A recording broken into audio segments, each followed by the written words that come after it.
ఓం శ్రీ సూర్యదేవాయ నమః. అందరికీ నమస్కారం అండి. ఈ రోజు వీడియోలో మనకి తొందరలో రథసప్తమి పండుగ అయితే రాబోతుంది కదండి. అయితే ఈ రథసప్తమి పండుగకు మనం ముందుగా కొన్ని పూజా సామాగ్రిని అయితే సిద్ధం చేసుకోవాలండి. కాబట్టి మనం ఈ రథసప్తమి పూజకు ముఖ్యంగా కావలసిన పూజా సామాగ్రి ఏమిటి అనేది ఇప్పుడైతే తెలుసుకుందాం. ప్రత్యక్ష దైవమైనటువంటి సూర్య భగవాను పూజించాలి. రథసప్తమి రోజున సూర్య భగవాను పూజించడం వలన సంపూర్ణ ఆరోగ్యం, అష్టైశ్వర్యాలు, సకల సంపదలు చేకూరుతాయి. ఈ రథసప్తమి రోజున సూర్య భగవాను విశేషంగా ఆరాధించాలి.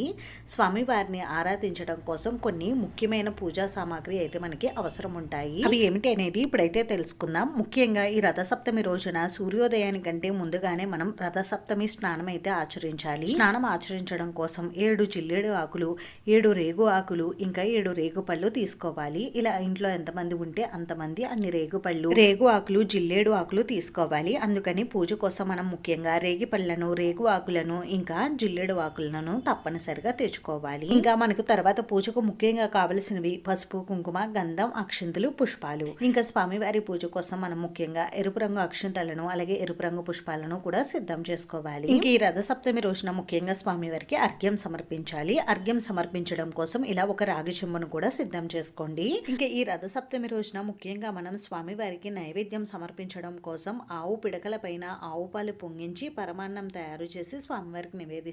అందుకోసం ఆవు పిడకలు, ఆవు పాలు, ఆవు నెయ్యి, బెల్లం, బియ్యం, ఇంకా రాగి పాత్ర వీటినైతే సిద్ధం చేసుకోవాలి. ఇంక ఈ రోజున 7 చిక్కుడుకాయలతో రథాన్ని తయారు చేసుకుని ఈ రథాన్ని స్వామివారిగా భావించి పూజ చేసుకుంటాము. అందుకోసమని 7 చిక్కుడుకాయల్ని, అలాగే కొత్త చీపురు పుల్లల్ని సిద్ధం చేసుకోవాలి. ఇంకా ఈ రోజు మనం నైవేద్యాన్ని గరిటెతో కలపకూడదండి. ఇలా చెరుకు గడతో మాత్రమే కలుపుకోవాలి. అందుకోసం ఒక చెరుకు గడను కూడా సిద్ధం చేసుకోండి. అలాగే ఈరోజు స్వామివారికి రేగు పళ్ళను, చెరుకుగడ ముక్కలను కూడా నైవేద్యంగా సమర్పించాలి. అందుకోసం చెరుకుగడ ముక్కలను, రేగు పళ్ళను కూడా సిద్ధం చేసుకోండి. ఇంక ఈ రోజు స్వామివారికి నైవేద్యాన్ని చిక్కుడు ఆకుల్లో అయితే నివేదించాలండి. అందుకోసం చిక్కుడు ఆకులను కూడా సిద్ధం చేసుకోండి. అలాగే పూజకు కావలసినటువంటి తమలపాకులు, అరటిపళ్ళు, కొబ్బరికాయ, కలు, ధూప్ స్టిక్స్, అగరబత్తులు, ఇంకా హారతి కర్పూరం బిళ్ళలు వీటన్నిటి కూడా సిద్ధం చేసుకోండి. ఇంకా వీటితో పాటుగా పూజకు ముఖ్యంగా కావలసినవి పూజా సామాగ్రి అంటే దీపారాధన కుందులు, పంచపాత్ర, గంట, హారతి ఇచ్చే పళ్ళెం ఇవన్నీ కూడా ముందుగానే సిద్ధం చేసుకోండి. ఇంకా ఈ రోజు పూజలో మనం ముఖ్యంగా రథం ముగ్గు వేసి మనం పూజను అయితే నిర్వహించుకోవాలండి. అందుకోసం బియ్య పిండిని కూడా సిద్ధం చేసుకోండి. ఇంకా అలాగే పూజ చేసుకోవడానికి పూజా పీట కూడా కావాలి. ఈ రోజు చాలా మంది గోధుమల పైన దీపారాధన అయితే చేస్తూ ఉంటారండి. అందుకోసం గోధుమలను కూడా సిద్ధం చేసుకోండి. ఇవండి రథసప్తమి పూజకు ముఖ్యంగా కావలసినటువంటి పూజా సామాగ్రి అయితే. ఇంక ఈ రోజు దీపారాధన మనం ఎరుపు రంగు ఒత్తులతో చేస్తే చాలా మంచిదండి. స్వామివారికి ఎరుపు రంగు అంటే చాలా ప్రీతి అండి.